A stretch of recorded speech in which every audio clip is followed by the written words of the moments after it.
যে 1 millimetre is equal to 1 ঘর, তাহলে 5 মিলিমিটার ইজ ইকুয়াল টু 5 ঘর, তাহলে ছোট এক ঘর, তাহলে ছোট এক ঘর ইজ ইকুয়াল টু 1/5 অর্থাৎ 0.04 সেকেন্ড। অর্থাৎ এই ছোট এক ঘর যেতে, এই যে এই ছোট এক ঘর যাইতে লাগে 0.04 সেকেন্ড। তাহলে ছোট এক ঘর যাইতে যদি 0.04 সেকেন্ড লাগে, তাহলে 5 ঘর যাইতে লাগবে 5 ইন্টু 0.04 অর্থাৎ 0.2 সেকেন্ড লাগবে 5 ঘর যেতে।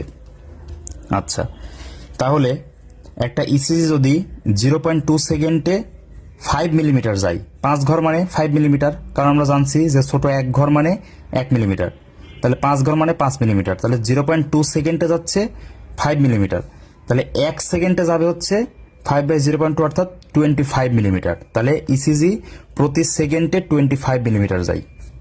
আর যদি আমরা মিনিটে বের করি তাহলে 60 দিয়ে গুণ করতে হবে, অর্থাৎ প্রতি মিনিটে যায় 1500 মিলিমিটার। এই হচ্ছে ক্যালকুলেশন। তাহলে একটা ইসিজি প্রতি মিনিটে কিন্তু 1500 ঘর যাচ্ছে, ঠিক আছে, প্রতি মিনিটে। আর প্রতি সেকেন্ডে যাচ্ছে 25 ঘর বা 25 মিলিমিটার।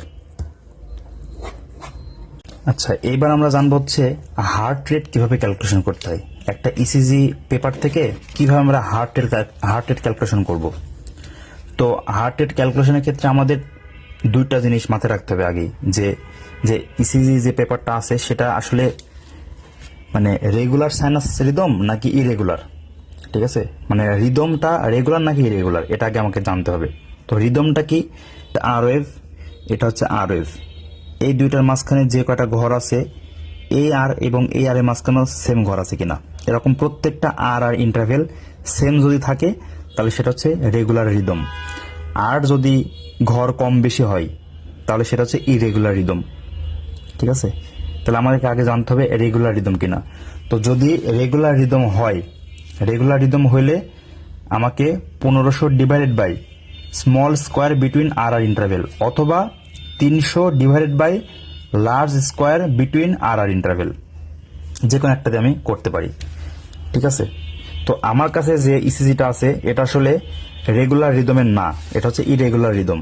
কারণ দেখো এইটার মাঝখানে যে ঘর, যদি আমরা লার্জ ঘর কাউন্ট করি, 1টা 2টা 3টা 4টা, এটাতে কয়টা, 1টা 2টা 3টা 4টা, এটাতে কয়টা, 1টা 2টা 3টা 4টা 5টা, ঠিক আছে।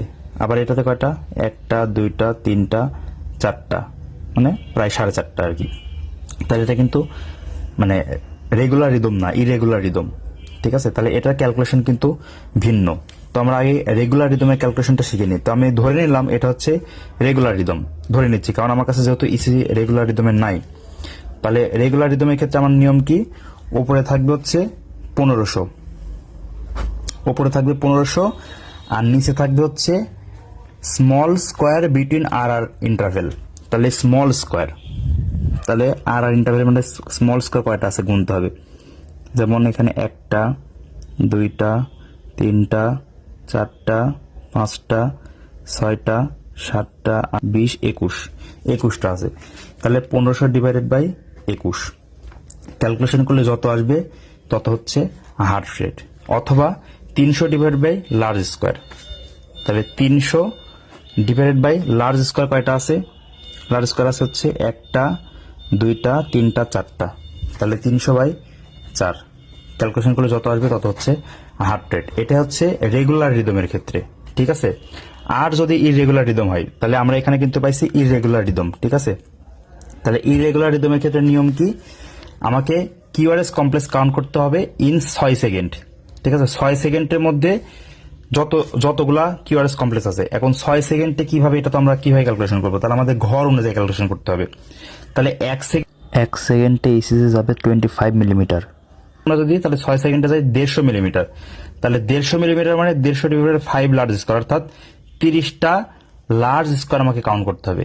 30টা লার্জ স্কোয়ারের মধ্যে কতগুলো কিউআরএস কমপ্লেক্স আছে সেটা আগে আমরা কাউন্ট করব। এইভাবে আমাদের কিউআরএস কমপ্লেক্স কাউন্ট করতে হবে, এরকম 1 2 3 4 5 6 7 8 9 10 11 12, এইভাবে আমরা 30টা লার্জ স্কোয়ার কাউন্ট করবো। আমরা 30টা লার্জ স্কোয়ার কাউন্ট করে যতগুলো কিউআরএস কমপ্লেক্স পাবো সেটার সাথে আমরা 10 দিয়ে গুণ করব, ঠিক আছে। তাহলে আমরা যদি ধরো আমার কথার কথা পেলাম, আমরা কিউআরএস কমপ্লেক্স আমরা পেলাম হচ্ছে দেখা গেল 7টা পেলাম, ঠিক আছে। তাহলে 7 গুণন 10 অর্থাৎ হার্ট রেট হবে 70, এরকম আর কি।